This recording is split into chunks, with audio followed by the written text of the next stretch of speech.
Hello friends, പ്ലാന്റിന്റെ പുതിയൊരു വീഡിയോയിലേക്ക് എല്ലാവർക്കും സ്വാഗതം.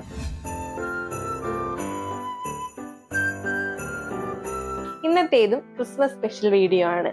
ഇന്ന് നമുക്ക് സാന്റാക്ലോസിന്റെ ഒരു പോട്ട് ഉണ്ടാക്കിയെടുക്കാം. അപ്പൊ നമുക്ക് സമയം കളയാതെ വീഡിയോയിലേക്ക് കിടക്കാം. അപ്പൊ ഫസ്റ്റ് ഈ പോട്ട് ചെയ്യാനായിട്ട് ഞാനൊരു പഴയ പോട്ട് ക്ലീൻ ചെയ്തെടുത്തിട്ടുണ്ട്. അപ്പൊ ഇതിന്റെ കളർ ഒന്ന് നമുക്ക് മാറ്റിയെടുക്കാം. ഈ ബ്ലാക്കിൽ നിന്ന് മാറ്റി ഒരു ലൈറ്റ് ഗ്രീൻ കളർ നമുക്ക് അടിച്ചു കൊടുക്കാം. അപ്പൊ നമുക്ക് പെയിന്റ് ചെയ്തെടുക്കാം. ഒരു ലൈറ്റ് ഗ്രീൻ കളറാണ് ഞാൻ ഇതിന് അടിച്ചു കൊടുക്കുന്നത്. നമുക്ക് ഈ പോട്ട് ഫുള്ള് ഈ ഗ്രീൻ കളർ അടിച്ചെടുക്കാം.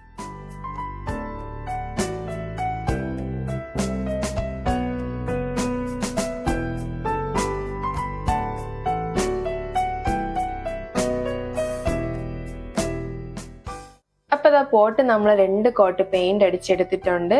ഇത് ഉണങ്ങുന്ന സമയം കൊണ്ടിട്ട് നമുക്ക് ഈ മോൾഡ് ക്ലേ ഒന്ന് മിക്സ് ചെയ്തെടുക്കാം. അപ്പൊ എയർ ഡ്രൈ ക്ലേ നമ്മൾ ഇതുപോലെ മിക്സ് ചെയ്തെടുത്തിട്ടുണ്ട്. അപ്പൊ നമുക്ക് ഇത് യൂസ് ചെയ്ത് ഒരു സാന്റാക്ലോസിനെ ഉണ്ടാക്കാം. അപ്പൊ കയ്യിൽ ഒട്ടി പിടിക്കാതിരിക്കാൻ വേണ്ടിയിട്ട് ഞാൻ കുറച്ച് പൗഡർ കൂടെ എടുത്തിട്ടുണ്ട്. അപ്പൊ ഈ പോട്ടിൽ തന്നെ നമുക്ക് ഈ സാന്റാക്ലോസിനെ വച്ച് കൊടുക്കാം. അപ്പൊ ഇനി നമുക്ക് സാന്റാക്ലോസിനെ ഉണ്ടാക്കിയെടുക്കാം.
അപ്പൊ നമ്മളിതാ ഈ കാണുന്ന പോലെ ഒരു സാന്റാക്ലോസിനെ ചെയ്തെടുത്തിട്ടുണ്ട്. ഇനി നമുക്കിതില് പെയിന്റ് കൂടെ ചെയ്തെടുക്കാം. അപ്പൊ സാന്റാക്ലോസിന്റെ ക്യാപ്പിന് നമുക്ക് റെഡ് കളർ പെയിന്റ് കൊടുക്കാം.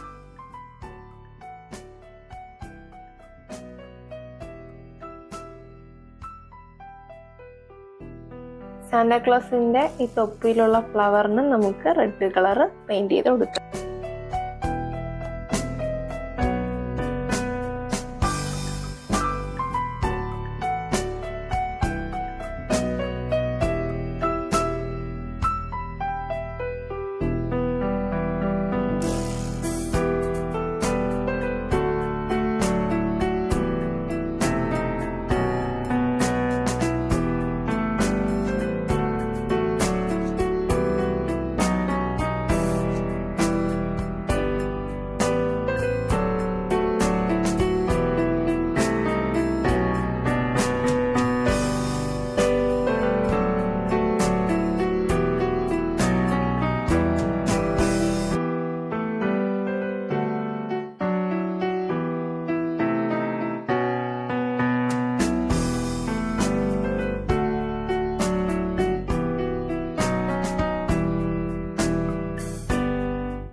ദാ ഈ കാണുന്ന പോലെ നമ്മുടെ പോട്ട് നമ്മൾ ഫിനിഷ് ചെയ്തെടുത്തിട്ടുണ്ട്. നമ്മൾ മോൾഡഡ് ക്ലേ വെച്ച് ചെയ്ത സാന്താക്ലോസിന് പെയിന്റും അടിച്ചെടുത്ത് പോട്ടിൽ നമ്മൾ ചെറിയ ഡോട്ടും കൂടെ കൊടുത്തിട്ടുണ്ട്, ഒരു ഗ്രീനും റെഡും കളർ വെച്ചിട്ട്. നമുക്ക് ഇതേപോലെ സാന്താക്ലോസ് തന്നെ ചെയ്യണമെന്നില്ല, ഇഷ്ടമുള്ളത് നമുക്ക് ചെയ്യാം. ഇനി ഈ പോട്ടിന്റെ ഫൈനൽ ലുക്ക് അറിയണമെങ്കിൽ നമുക്ക് ഇതിൽ പ്ലാന്റ് കൂടെ വെച്ച് നോക്കണം. അപ്പൊ ഇനി നമുക്ക് പ്ലാന്റ് കൂടെ വെച്ച് ഇതിന്റെ ഫൈനൽ ലുക്ക് എങ്ങനെയാണെന്ന് നോക്കാം. അപ്പൊ ഇതാ നമ്മൾ പ്ലാന്റ് കൂടെ വെച്ചു കൊടുക്കുകയാണ്. ഞാൻ ഈ പോട്ടിൽ പ്ലാന്റ് ചെയ്യുന്നില്ല, വേറൊരു പോട്ടിലുള്ള പ്ലാന്റ് ആണ് ഇതില് വച്ചിരിക്കുന്നത്. പ്ലാന്റ് ഒക്കെ വെച്ചതിന് ശേഷമുള്ള ഫൈനൽ റിസൾട്ടാണ് നിങ്ങളിപ്പോ വീഡിയോയിലൂടെ കണ്ടുകൊണ്ടിരിക്കുന്നത്. അപ്പൊ നല്ലൊരു അടിപൊളിയായിട്ടുള്ള ഒരു പോട്ടാണിത്. ഇതുപോലെ നിങ്ങൾക്ക് ഇഷ്ടമുള്ളതുപോലെ വീട്ടിൽ ചെയ്തെടുക്കാവുന്നതേ ഉള്ളൂ. കുറച്ച് മാത്രം നമ്മൾ ഇതിന് വേണ്ടിയിട്ട് ടൈം സ്പെൻഡ് ചെയ്താൽ മതി. നല്ല അടിപൊളിയായിട്ടുള്ള ഒരു 3D എഫക്റ്റിലുള്ള ഒരു പോട്ട് തന്നെ നമുക്ക് ചെയ്തെടുക്കാനായിട്ട് പറ്റും. അപ്പൊ ഇതാ നല്ല സിമ്പിൾ ആയിട്ട് മോൾഡഡ് ക്ലേയും സാധാരണ ഒരു പോട്ട് യൂസ് ചെയ്ത് നമ്മൾ ഒരു അടിപൊളി സാന്താക്ലോസിനെ ഉണ്ടാക്കിയെടുത്തിട്ടുണ്ട്. മോൾഡഡ് ക്ലേ യൂസ് ചെയ്ത് ആർക്ക് വേണമെങ്കിലും ഇതുപോലെ ചെയ്തെടുക്കാവുന്നതാണ്. അപ്പൊ ഈ പോട്ട് നിങ്ങൾക്ക് എല്ലാവർക്കും ഇഷ്ടമായെന്ന് വിശ്വസിക്കുന്നു. എല്ലാവർക്കും എൻ്റെ ഹൃദയം നിറഞ്ഞ ക്രിസ്മസ് ആശംസകൾ. പുതിയൊരു വീഡിയോയുമായി ഉടനെ കാണാം. അതുവരേക്കും ബൈ.